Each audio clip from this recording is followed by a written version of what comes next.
never intended to betray you. It doesn't matter. You did. The life that I fought for is gone. I must return to the stones.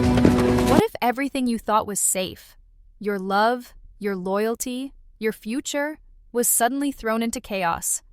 Blood of my blood is back, and this time the stakes are higher, the betrayals are deeper, and the battle for Scotland is about to explode. The first look at Season 2 reveals a world on the edge of war, where no one is safe, and every choice could be deadly. If you thought Season 1 was intense, you haven't seen anything yet. Season 2 of Blood of My Blood picks up right where the finale left us, on the edge of something massive. The Jacobite rebellion has officially begun.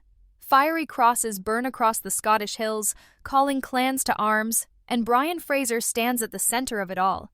He's no longer just a runaway lover or a man trying to protect his future. He's now a soldier, a symbol, and possibly the key to a rebellion that could change the course of history. But even as war brews, love and loyalty remain at the heart of the story. Brian and Ellen, newly bonded by a blood oath and a shared escape, now face the painful truth. Their love comes with a cost. The clans are divided. The Grants want vengeance. The Mackenzies are holding on to power.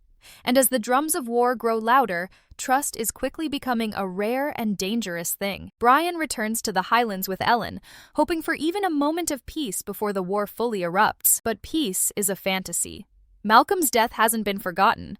The Grants blame Brian for the loss of their heir. And despite Colum's attempts to shift the blame, the cracks in clan alliances are widening.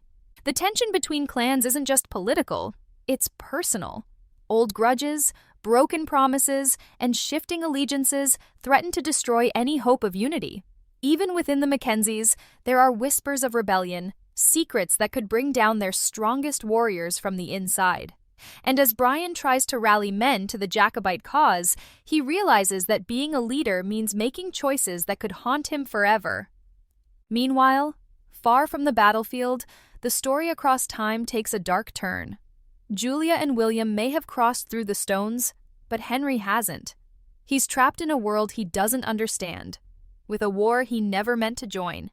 His trauma from World War I still haunts him, and now he's lost the woman he loves and the child they both risked everything to protect. Henry's storyline in Season 2 is where things get psychologically intense. Alone and disoriented in 18th century Scotland, he finds himself caught between history and survival. He's desperate to reunite with Julia, but he's also being pulled deeper into the Jacobite uprising. And with each passing day, his grip on reality begins to slip. Can a man who barely survived one war endure another? Back in the modern timeline, Julia is racing against time. She has no idea what's happened to Henry. All she knows is that he's gone, and she has to get him back. Her path leads her to Claire, a woman who's crossed time before. But even Claire isn't sure what happens when you take a child through the stones. There are rules to time travel, and they're not easily broken. Still, Julia is willing to risk everything. She's lost too much already. And now, with Claire's help, she prepares for another journey into the past, this time with baby William in her arms. But while Julia plans her return, Scotland descends into chaos. Brian is now fully entangled in the rebellion. What started as a passionate cause quickly turns into a brutal reality. The first skirmishes are bloody and disorganized. The clans struggle to fight as one. Leaders argue, supplies run low, and morale is slipping. Brian begins to see the ugly side of war, the betrayals, the hunger, the doubt. And yet, he keeps fighting. For Ellen, for Scotland, for a future that may never come. Ellen, too, isn't just waiting quietly. Her role in Season 2 becomes more complex. She's not just the lover or the runaway bride anymore. She's the wife of a man at war, the sister of a manipulative leader, and the woman caught between two worlds. She tries to heal old wounds between Jocasta and their family, and as the rebellion grows darker, Ellen steps into a new light. As a voice of reason, a quiet leader, and someone who may need to make a choice of her own. Stay loyal to Brian, or protect the last remnants of her clan. As Season 2 unfolds, the show dives deeper into the human cost of rebellion. It's not just a political fight, it's personal. Every decision made by Brian, Ellen, Henry, and Julia has consequences, and no one is safe from what's coming next. But the most chilling part? The Battle of Sheriffmuir looms. It's no longer just a rumor, it's a destination. And those who know Scottish history understand, this battle will break more than just armies. It will destroy dreams, end bloodlines, and test the very soul of the Highlands. And that's only the beginning. As the Jacobite rebellion gains momentum, Season 2 of Blood of My Blood plunges even deeper into the chaos, heartbreak, and sacrifice that war demands. The clans are mobilizing, banners raised high, and yet beneath the surface, trust is dissolving like snow in spring. Brian, once just a man in love, is now forced into the role of warrior, leader, and executioner. And each decision he makes pulls him further away from the man he once was. He starts to change. The fire in his eyes grows colder, his hands quicker to draw a blade, and the weight of each life taken begins to show in the way he speaks, the way he looks at Ellen, even in the way he sleeps, if he sleeps at all.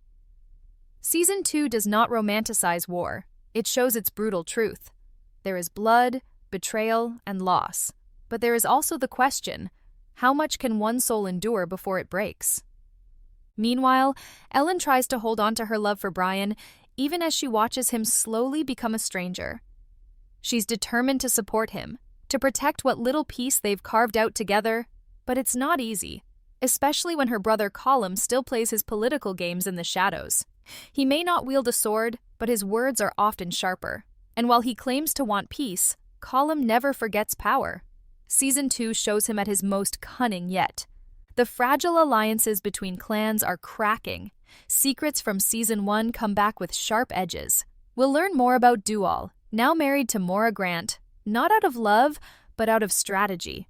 He walks a tightrope between loyalty and survival, and there are whispers that his heart lies elsewhere. In this season, love and duty collide for nearly every character, and it leaves no one untouched. On the battlefield, the first major conflict leaves a scar that cannot be undone. Brian leads a small band of men into a fight they cannot win. The result? Victory turns into loss. A trusted ally dies in his arms, and for the first time, Brian questions everything. Why fight a war if it only leaves you emptier than before?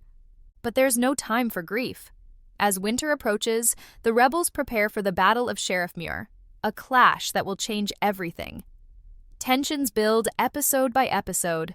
The Mackenzies and the Grants are barely holding together, and Ellen warns that another death between their clans could tear them apart. But fate doesn't listen to warnings.